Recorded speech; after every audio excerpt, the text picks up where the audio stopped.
வணக்கம்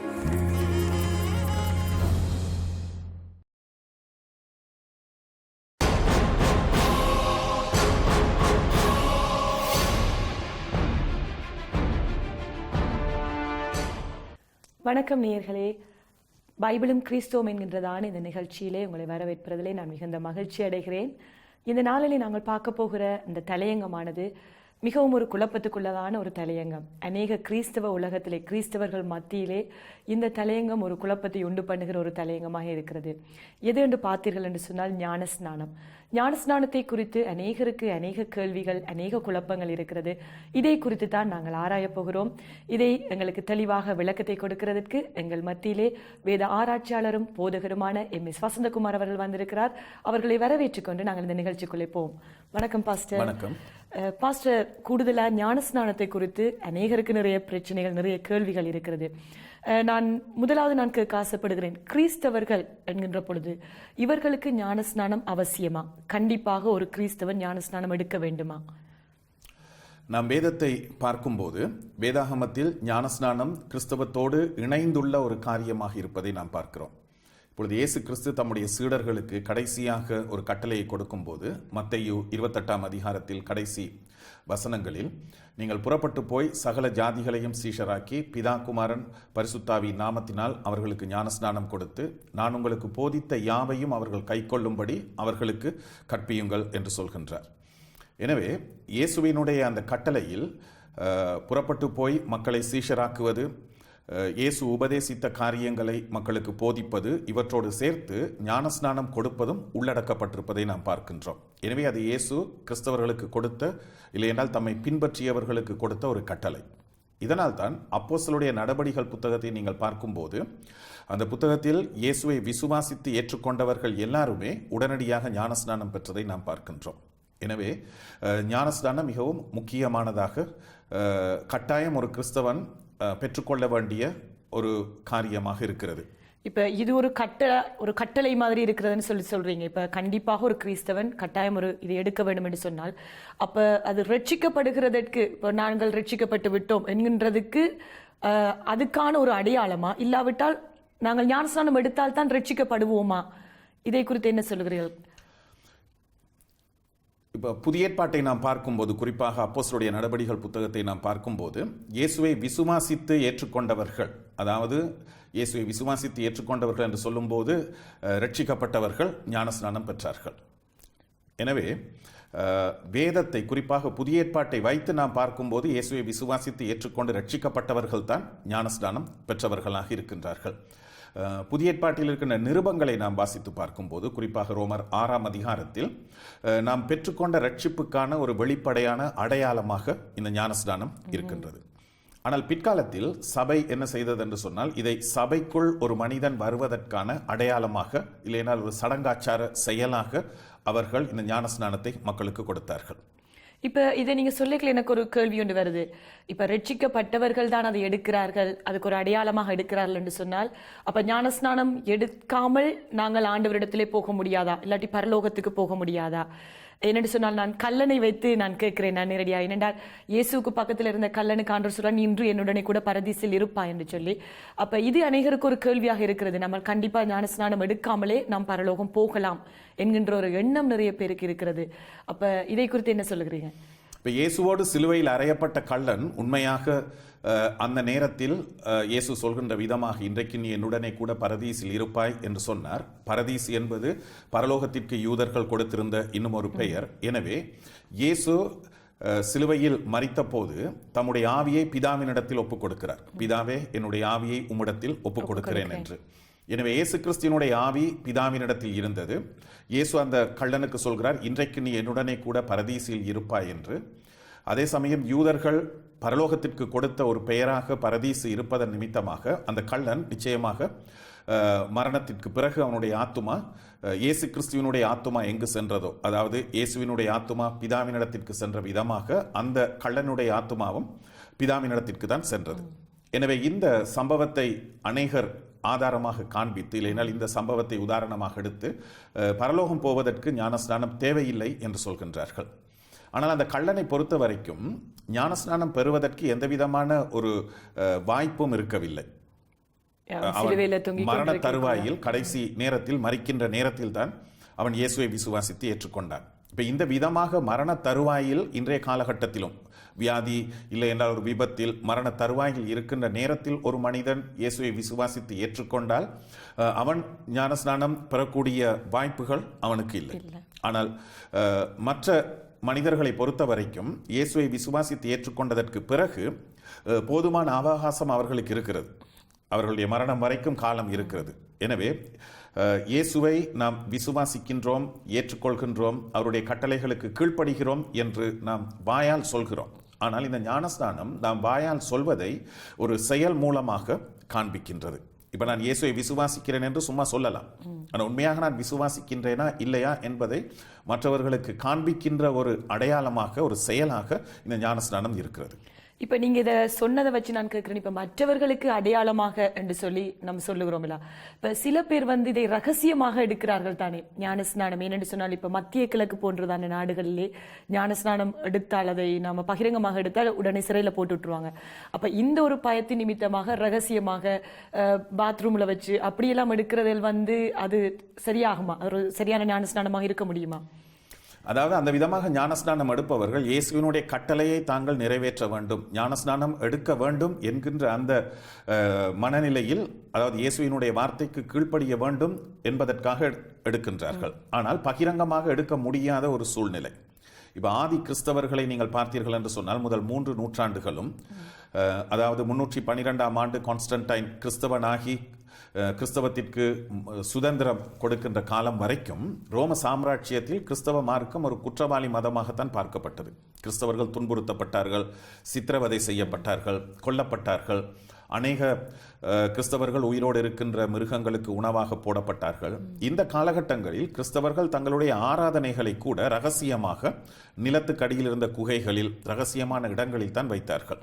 எனவே பகிரங்கமாக இந்த காரியத்தை செய்யும் போது அரசாங்கத்தின் மூலமாக அவர்களுடைய உயிருக்கு ஆபத்து இருக்கின்றது என்பதன் நிமித்தமாக இந்த விதமாக செய்தார்கள். எனவே இந்த விதமான ஒரு நிலையில் தான் மத்திய கிழக்கு நாடுகளில் ரகசியமான ஞானஸ்நானங்கள் கொடுக்கப்படுகின்றன. எனவே இதை தவறு என்று சொல்ல முடியாது. அவர்களுக்கு அப்படியான அந்த விதமான ஒரு சுயாதீனம், சுதந்திரம் இல்லை. நான் அடுத்த ஒரு கேள்விக்கு ஆசைப்படுகிறேன். என்ன சொன்னால், இப்ப ஞானஸ்நானம் என்கின்ற பொழுது ஆண்டவர், நீங்க சொன்னீங்க பிதா, குமாரன், பரிசுத்தாவியின் நாமத்தினாலே நம்ம எடுக்க வேண்டும் என்று. ஆனால் சில இடங்களிலே சொல்லுகிறார்கள் அந்த நாமம் என்கின்றது இயேசுவினுடைய நாமத்தினாலே. யோவான் இயேசுவினுடைய நாமத்தினாலே, அதுல ஒரு குழப்பம் ஒன்று இருக்கிறது, இயேசுவின் நாமத்தினாலே ஞானஸ்நானம் கொடுத்தார்கள் என்று சொல்லி. அப்ப இயேசுவின் நாமத்தினாலே எடுக்கிறதா, இல்லாவிட்டால் அந்த பிதா, குமாரன், பரிசுத்தாவி என்கின்ற பேரின் நாமத்தினாலே எடுக்கிறதா, எது சரி? அடுத்து அதோடு கூட நான் இன்னும் ஒன்றும் சேர்த்து கேட்கிறேன். இப்ப நம்ம ஒருக்கா ஞானஸ்நானம் எடுத்து விட்டால், இப்ப நம்ம பிள்ளையா எடுத்துட்டோம், இது பிள்ளை இது சரி என்று சொல்லி எடுத்து விட்டால் திரும்பவும் எடுக்கலாமா 2ஆம் தடவை? உங்களுடைய முதல் கேள்வி எந்த பெயரில் ஞானஸ்நானம் எடுக்க வேண்டும் என்பது. இப்பொழுது மத்தேயு 28ஆம் அதிகாரத்தை நாம் வாசிக்கும் போது கடைசி வசனங்களில் பிதா, குமாரன், பரிசுத்தாவியின் நாமத்தில் ஞானஸ்நானம் கொடுக்கும்படி அங்கு சொல்லப்பட்டிருக்கிறது. இப்ப கிறிஸ்தவர்களாகிய நாம் திரியேக தெய்வத்தை வழிபடுகின்றோம். இந்த திரியேகம் இல்லைனால் திரித்துவம் நம்மால் புரிந்து கொள்வதற்கு மிக மிக கடினமான ஒரு காரியம். அதாவது தேவன் ஒருவர், ஆனாலும் அந்த தேவன் மூவராக இருக்கின்றார் என்று வேதம் சொல்கிறது. எப்படி ஒருவர் மூவராக இருக்கின்றார், இல்லையென்றால் மூவர் எப்படி ஒருவராக இருக்கின்றார்கள் என்பது நம்முடைய குறுகிய அறிவினால் கிரகிக்க முடியாத ஒரு தெய்வீக சத்தியம். ஆனாலும் தேவன் பிதா, குமாரன், பரிசுத்தாவி என்கின்ற 3 தெய்வீக நபர்களை உள்ளடக்கிய ஒரே ஒரு தெய்வமாக இருக்கின்றார். இப்பொழுது அப்போஸ்தலருடைய நடபடிகள் புத்தகத்தை நாம் வாசிக்கும் போது எல்லா இடங்களிலும் நாம் பார்த்தோம் என்றால் அவர்கள் பிதா, குமாரன், பரிசுத்தாவியின் நாமத்தில் ஞானஸ்நானம் கொடுக்கவில்லை, இயேசுவின் நாமத்தில் கொடுத்திருக்கின்றார்கள், கர்த்தரின் நாமத்தில் கொடுத்திருக்கின்றார்கள். இதுதான் அநேகருக்கு ஒரு குழப்பத்தை ஏற்படுத்துகின்றது. எனவே சிலர் என்ன செய்கிறார்கள் என்றால், பிதா, குமாரன், பரிசுத்தாவியின் பெயரில் ஒருவர் ஞானஸ்நானம் பெற்றிருந்தால் அது சரியான ஞானஸ்நானம் அல்ல. அப்போஸ்தலர்கள் இயேசுவின் நாமத்தில் ஞானஸ்நானம் கொடுத்தார்கள், எனவே இயேசுவின் நாமத்தில் மறுபடியும் ஞானஸ்நானம் கொடுக்க வேண்டும் என்று அவர்களுக்கு இன்னும் ஒரு தடவை ஞானஸ்நானம் கொடுக்கின்றார்கள். எனவே இது கிறிஸ்தவர்கள் மத்தியில் குழப்பத்தை ஏற்படுத்துகின்ற ஒரு காரியமாக இருக்கிறது. இப்ப நாம் இந்த அப்போஸ்தலருடைய நடபடிகள் புத்தகத்தில் அந்த இயேசுவின் நாமம் என்றால் என்ன என்பதை நாம் சரியான விதத்தில் புரிந்து கொள்ள வேண்டும். இப்ப வேதாகமம் தனியான ஒரு புத்தகமாக இருந்தாலும் அதில் 66 புத்தகங்கள் இருக்கிறது. ஒவ்வொரு புத்தகமும் வித்தியாசமான மனிதர்களினால் தேவனுடைய ஆவியானுடைய உதவியோடு எழுதப்பட்டது. அந்த விதமாக எழுதப்படும் போது ஒவ்வொருவரும் குறிப்பிட்ட சொற்களை உபயோகிக்கும் போது சிறப்பான அர்த்தத்தோடு உபயோகித்தார்கள். இப்பொழுது லூக்கா இயேசுவின் நாமத்தில் ஞானஸ்நானம் கொடுத்தார்கள் என்று சொல்லும்போது இயேசுவினுடைய அதிகாரத்தில் ஞானஸ்நானத்தை கொடுத்தார்கள். அதாவது இயேசு தங்களுக்கு கொடுத்த அதிகாரம். அது என்ன அதிகாரம்?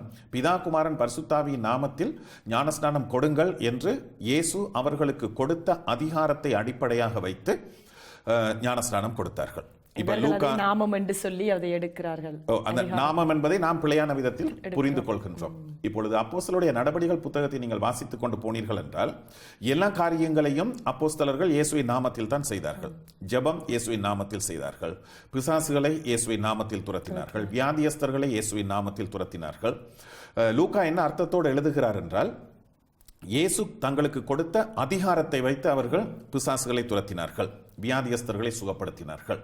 இப்பொழுது இப்படித்தான் அவர்கள் செய்தார்கள் என்பதை 2ஆம் நூற்றாண்டில் எழுதப்பட்ட டிடாக்கி என்று சொல்லப்படுகின்ற ஒரு நூல் நமக்கு அறிய தருகிறது. அதாவது அந்த நூல் ஆதி சபையினர் எப்படி தங்களுடைய சபையில் வழிபாடுகளை நிர்வாகத்தை நடத்தினார்கள் என்பதை குறித்து 2ஆம் நூற்றாண்டில் எழுதப்பட்ட ஒரு புத்தகம். டிடாக்கி என்று கிரேக்க மொழியில் சொல்லப்படுகின்ற அந்த புத்தகத்தில் ஞானஸ்நானம் எப்படி கொடுக்கப்பட வேண்டும் என்று சொல்லப்பட்டிருக்கிறது. இயேசுவின் நாமத்தில் கொடுக்கப்பட வேண்டும். பிறகு அடுத்த கேள்வி கேட்கிறார்கள், இயேசுவின் நாமத்தில் ஞானஸ்நானம் கொடுப்பதென்றால் என்னது? இயேசு கொடுத்த அதிகாரத்தை அடிப்படையாக வைத்து ஞானஸ்நானம் கொடுப்பது. எனவே எப்படி கொடுப்பது? பிதா குமாரன் பரிசுத்தாவியின் நாமத்தில் ஞானஸ்நானம் கொடுப்பது என்று அங்கு தெளிவாக எழுதியிருக்கின்றார்கள். இப்ப இந்த 2ஆம் நூற்றாண்டை சேர்ந்த சபை தலைவர்கள் எல்லாரும் 1ஆம் நூற்றாண்டில் இருந்த இயேசுவினுடைய சீடர்கள், அதாவது அப்போஸ்தலர்களினுடைய சீடர்கள். எனவே அவர்களுக்கு நன்றாக தெரியும், முதல் நூற்றாண்டில் இந்த அப்போஸ்தலர்கள் இயேசுவின் நாமத்தில் ஞானஸ்நானம் கொடுக்கும் போது என்ன விதமாக ஞானஸ்நானம் கொடுத்தார்கள் என்பது நன்றாக தெரியும். எனவே அந்த காலத்தில் லூக்கா அதை இயேசுவின் நாமம் என்று சொல்லியிருந்தாலும் அதனுடைய அர்த்தம் இயேசு கொடுத்த அதிகாரம். அந்த அதிகாரத்தை வைத்து அவர்கள் பிதா குமாரன் பரிசுத்தாவியின் நாமத்தில் ஞானஸ்நானம் கொடுத்தார்கள். இதில் எங்களுக்கு நல்ல ஒரு தெளிவு ஒன்று வந்திருக்கு. என்னன்னு சொன்னா, இயேசுவினுடைய நாமம் என்கின்றது வந்து அவருடைய அதிகாரத்தை வைத்து, ஆனால் உண்மையிலே நம்ம அப்ப கொடுக்க வேண்டியது வந்து எடுக்க வேண்டிய ஞானஸ்நானம் பிதா குமாரன் பரிசுத்தாவி என்கின்ற நாமத்தினாலே தான் எடுக்க வேண்டும். நம்ம திரும்ப ஒரு ஞானஸ்நானம் எடுக்க வேண்டியதான ஒரு அவசியம் இல்ல, திரும்ப ஒரு ஞானஸ்நானம் எடுக்க வேண்டிய அவசியம் இல்லை. ஆனால் நீங்கள் ஆரம்பத்தில் கேட்ட கேள்வி, ஒரு மனிதன் எடுத்த ஞானஸ்நானம் சரியான ஞானஸ்நானமாக இல்லாவிட்டால் அவன் மறுபடியும் ஒரு ஞானஸ்நானம் எடுக்க வேண்டும். இதற்கு அப்போஸ்தலர் 19ஆம் அதிகாரம் நமக்கு ஒரு உதாரணமாக இருக்கிறது. இளைஞர்களை நிறைய விஷயங்களை நாங்கள் ஞானஸ்நானத்தை குறித்து நாங்கள் பார்த்து கொண்டிருக்கிறோம். நாங்கள் மீண்டும் ஒரு சிறிய ஒரு இடைவெளிக்கு பிறகு நாங்கள் திரும்பவும் பாஸ்டர் இடத்திலே நாங்கள் இன்னும் அநேக கேள்விகளுக்கு நாங்கள் பதில்களை கேட்டுக்கொள்வோம். நாங்கள் மீண்டும் திரும்பவும் சந்திப்போம். பைபிளும் கிறிஸ்துவும் என்ற நிகழ்ச்சிக்கு மீண்டும் உங்களை நான் வரவேற்றுக் கொண்டு பாஸ்டர், நான் திரும்பவும் அந்த ஒரு கேள்வியை நான் உங்களிடத்துல வைக்கிறேன். நாங்கள் திரும்பவும் ஞானஸ்நானம் எடுக்கணுமா என்ற ஒரு கேள்வியை நான் முதல் உங்கள்கிட்ட கேட்டிருந்தேன். அதை குறித்துதான விளக்கம். நாங்கள் கண்டிப்பாக திருப்பி பிழையான ஞானஸ்நானம் எடுத்திருந்தால் நம்ம எடுக்கணுமா? இப்ப நான் ஏற்கனவே சொன்னேன், பிதா குமாரன் பரிசுத்தாவியின் நாமத்தில் ஞானஸ்நானம் எடுத்திருந்தால் மறுபடியும் இயேசுவின் நாமத்தில் ஞானஸ்நானம் எடுக்க வேண்டியதில்லை என்று சொல்லியிருந்தேன். ஆனால் எடுக்கப்பட்ட ஞானஸ்நானம் வெறும் சடங்காச்சாரமாக மாத்திரம், எந்த விதமான அர்த்தமும் இல்லாத விதத்தில் வெறும் சடங்காச்சாரமாக மாத்திரம் எடுக்கப்பட்டிருந்தால் மறுபடியுமாக இன்னொரு ஞானஸ்நானம் எடுக்க வேண்டியது அவசியம். இதற்கு அப்போஸ்தலர் 19ஆம் அதிகாரம் நமக்கு ஆதாரமாக இருக்கிறது. நீங்கள் அந்த அதிகாரத்தை பார்த்தீர்கள் என்று சொன்னால், பவுல் எபேசு பட்டணத்திற்கு சென்ற போது சில சீஷர்களை காண்கின்றார். அவர்கள் ஞானஸ்நானம் எடுத்திருந்தார்கள், ஆனாலும் பரிசுத்தாவியானவரை பெறாதவர்களாக இருந்தார்கள். இதனால் பவுல் கேட்கிறார், நீங்கள் இயேசுவை விசுவாசித்த போது பரிசுத்தாவியானவரை பெற்றுக்கொண்டீர்களா என்று. அவர்கள் சொல்கிறார்கள் இல்லை என்று. எனவே அடுத்த கேள்வி கேட்கிறார், அப்படி என்றால் நீங்கள் எந்த ஞானஸ்நானத்தை பெற்றீர்கள் என்று. அவர்கள் சொல்கிறார்கள், நாங்கள் யோவான் ஸ்நானகனிடத்தில் ஞானஸ்நானம் பெற்றோம் என்று. இப்ப இந்த யோவான் ஸ்நானகனினுடைய ஞானஸ்நானம் பாவங்களிலிருந்து மனம் திரும்புவதற்கான ஒரு ஞானஸ்நானம். எவர்களெல்லாம் தங்களுடைய பாவங்களிலிருந்து மனம் திரும்பினார்களோ, யோவானுடைய பிரசங்கத்தை கேட்டு அவர்கள் தாங்கள் மனம் திரும்பினோம் என்பதற்கான அடையாளமாக ஞானஸ்நானம் பெற்றார்கள். அது வந்து தண்ணீர் ஞானஸ்நானம். அது தண்ணீர் ஞானஸ்நானம் தான். ஆனால் அந்த ஞானஸ்நானம் மனம் திரும்புதலுக்கான ஞானஸ்நானம். ஆனால் கிறிஸ்தவர்கள் எடுக்கின்ற ஞானஸ்நானம் மனம் திரும்புதலுக்கான ஞானஸ்நானம் அல்ல, மனம் திரும்பி ரட்சிக்கப்பட்டதற்கான ஞானஸ்நானம். ஒரு அடையாளமாக நாங்கள் எடுக்கின்றோம். இதனால் பவுல் என்ன செய்கிறார் என்றால், அவர்களுக்கு இயேசுவை குறித்து மறுபடியுமாக போதித்து அவர்கள் சரியான சத்தியத்தை அறிந்து கொண்டதற்கு பிறகு மறுபடியும் ஞானஸ்நானம் கொடுக்கின்றார். எனவே முதலில் இவர்கள் யோவானிடத்தில் ஞானஸ்நானம் பெற்றிருந்தாலும் கூட இயேசுவை குறித்த சத்தியத்தை அவர்கள் சரியான விதத்தில் அறிந்திருக்கவில்லை. ஏனென்றால் ரட்சிப்புக்கு இயேசுவை பற்றிய சத்தியத்தை அறிந்திருக்க வேண்டியது அவசியமானதாக இருக்கின்றது. இப்ப கர்த்தராகிய இயேசுவை விசுவாசி, அப்பொழுது நீயும் உன் வீட்டாரும் ரட்சிக்கப்படுவீர்கள் என்று வேதம் சொல்கிறது. எனவே ரட்சிப்பின் அடையாளமாக எடுக்கப்படுகின்ற ஞானஸ்நானத்திற்கு ஒரு மனிதன் இயேசுவை தனிப்பட்ட ரீதியாக விசுவாசித்து ஏற்றுக்கொண்டு ரட்சிக்கப்பட்டிருக்க வேண்டியது அவசியமானதாக இருக்கின்றது. இப்ப நீங்க இது ஒரு குவாலிஃபிகேஷன் மாதிரி சொல்றீங்க. இப்ப ரட்சிக்கப்பட்டு அவன் இருந்தால்தான் அவன் ஞானஸ்நானம் எடுக்க வேண்டும். இப்ப ஞானஸ்நானம் எடுக்கிறதுக்கான ஒரு தகுதி எப்படிப்பட்டவர் இப்ப ஞானஸ்நானம் எடுக்கணும் என்றேக்குள்ள இப்ப அதுல ஒரு கேள்வி ஒன்று வருது. என்னன்னு சொன்னா, மந்திரி பிலிப்பு, அந்த மந்திரி, எத்தியோப்பிய மந்திரி போய்கொண்டிருக்கிற பொழுது, ஏசாயா புத்தகத்தை வாசித்திருக்கிற பொழுது அவருக்கு குழப்பம் வருகிற பொழுது, அவருக்கு பிலிப்பு அதை விளக்கம் கொடுக்கிற பொழுது, தண்ணீர் இருக்கிறதே, நான் அதுல ஞானஸ்நானம் எடுக்கலாம் என்று சொல்லி உடனே கொடுக்கிறபடினாலே, இதை வைத்து சில பேர் சொல்லுகிறார்கள், நாங்கள் இயேசுவை ஒரு சுவிசேஷ கூட்டமோ எதிலையோ ஆண்டவர் ஏற்றுக்கொண்ட உடனே அடுத்த நாளே அவர்கள் போய் ஞானஸ்நானம் எடுக்கிறார்கள்.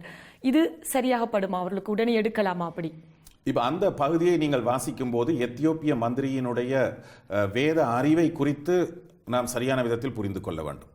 இப்ப அவன் ஏசாயா தீர்க்கதரிசன புத்தகத்தை வாசித்துக் கொண்டிருக்கிறான். எருசலேம் நகரத்திற்கு வந்தவன். அவனுடைய உள்ளத்தில் ஒரு கேள்வி எழும்பியது. அதாவது அவன் பழைய ஏற்பாட்டு வேத வாக்கியங்களை நன்றாக அறிந்திருந்த ஒரு மனிதன். எனவே ஏசாயா 53ஆம் அதிகாரத்தை வாசிக்கும் போது ஏசாயா யாரை குறித்து சொல்கிறார் என்று கேட்கின்றார். எனவே அந்த நேரத்தில் பிலிப்பு அது இயேசுவை குறித்த ஒரு தீர்க்க தரிசனம் என்று சொல்லி இயேசுவை குறித்த சகல காரியங்களையும் அந்த எத்தியோப்பிய மந்திரிக்கு போதிக்கின்றார். என்னென்னலாம் போதித்தான் என்று விரிவாக எழுதப்படாவிட்டாலும் அந்த அதிகாரத்தை நீங்கள் வாசிக்கும் போது அங்கு எத்தியோப்பிய மந்திரிக்கு இயேசுவை குறித்த சுவிசேஷ சத்தியம் முழுமையாக பிலிப்புவினால் போதிக்கப்பட்டிருக்கிறது. எனவே அவன் போதிக்கப்பட்டதன் நிமித்தமாக அவன் இயேசுவை விசுவாசித்து ஏற்றுக்கொண்டு ரட்சிக்கப்பட்டான். இதன் நிமித்தமாக தான் அவனுக்கு அங்கு உடனடியாக ஞானஸ்நானம் கொடுக்கப்படுகிறது.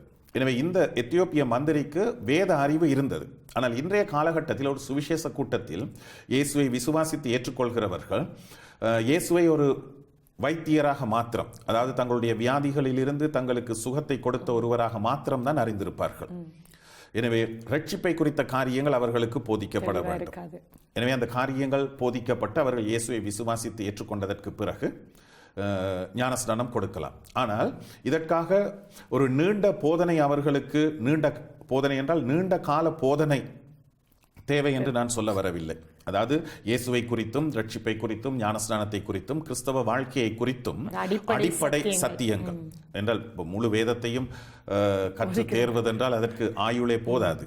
எனவே அடிப்படை சத்தியங்களை அறிந்து கொண்டதற்கு பிறகு ஞானஸ்நானம் கொடுக்கலாம். ஆனால் எந்த ஒரு வேத அறிவும் இல்லாமல் ஏதோ ஞானஸ்நானம் பெற்றால் ஏதோ ஒரு ஆசீர்வாதம் கிடைக்கப் போகிறது, ரட்சிப்பு அப்போதுதான் கிடைக்கப் போகிறது என்கின்ற எண்ணத்தில் மக்கள் ஞானஸ்நானம் பெறுவது சரியான ஒரு ஞானஸ்நானமாக இருக்காது. ஓகே பாஸ்டர், இப்போ நான் இன்னும் ஒரு முக்கியமான ஒரு கேள்விக்கு ஆசைப்படுகிறேன். குழந்தை ஞானஸ்நானம், இது அநேகருக்கு இப்போ சில மதத்தினர் குழந்தை ஞானஸ்நானம் எடுத்தால் அது போதுமானது என்று சொல்லுகிறார்கள். இதை குறித்து உங்களுடைய விளக்கம் என்ன? இப்போது நாம் வேதாகமத்தை வாசிக்கும் போது குழந்தை ஞானஸ்நானத்தை குறித்து எங்கும் வாசிப்பதில்லை. முதல் நூற்றாண்டில் இயேசுவை விசுவாசித்து ஏற்றுக்கொண்டவர்கள் தான் ஞானஸ்நானம் பெற்றார்கள்.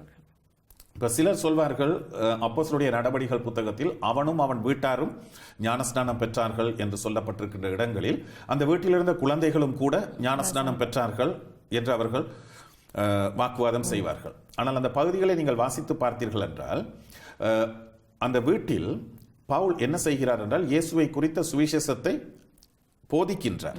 எனவே எவர்கள் எல்லாரும் போதித்து இயேசுவை விசுவாசித்தார்களோ அவர்களுக்கு தான் ஞானஸ்நானம் கொடுக்கப்படுகின்றதை தவிர அங்கிருந்த குழந்தைகளுக்கெல்லாம் ஞானஸ்நானம் கொடுக்கப்பட்டது என்று நம்மால் சொல்ல முடியாது. குழந்தை அதை விளங்கிக் கொள்ள மாட்டார். அதை விளங்கிக் கொள்ளக்கூடிய ஆற்றல் அந்த குழந்தைக்கு இல்லை. இப்ப இந்த குழந்தை ஞானஸ்நானம் 3ஆம் நூற்றாண்டின் ஆரம்பத்தில் தான் கிறிஸ்தவ சபைக்குள் வந்தது. இப்ப முதல் 2 நூற்றாண்டுகளிலும் குழந்தைகளுக்கு யாரும் ஞானஸ்நானம் கொடுக்கவில்லை. அதுவும் இந்த குழந்தை ஞானஸ்நானம் எப்படி உருவானது என்று சொன்னால், அந்த காலத்தில் அநேக குழந்தைகள் மரித்தார்கள். சில குழந்தைகள் பிறந்த உடனடியாக மரித்தார்கள், சில குழந்தைகள் பிறந்து கொஞ்ச காலத்தில் மரித்தார்கள். எனவே இவர்கள் ஞானஸ்நானம் பெறாமல் மரித்துவிட்டால் பரலோகம் போக மாட்டார்களே என்கின்ற ஒரு கேள்வி பெற்றோருக்கு வந்ததன் நிமித்தமாகவும் அந்த காலத்தில் இருந்த சபை தலைவர்கள் அந்த விதமான சிந்தனைக்குட்பட்டவர்களாக இருந்ததன் நிமித்தமாகவும் இந்த மரண தருவாயில் இருந்த குழந்தைகளுக்கு தான் ஆரம்பத்தில் ஞானஸ்நானம் கொடுத்தார்கள். ஆனால் பிற்காலத்தில் என்ன நடந்தது என்று சொன்னால், இது ரொம்ப வசதியானதாக இருந்ததன் நிமித்தமாக எல்லா பிள்ளைகளுக்கும் ஞானஸ்நானம் கொடுக்க தொடங்கிவிட்டார்கள். இப்பொழுது இயேசு கிறிஸ்து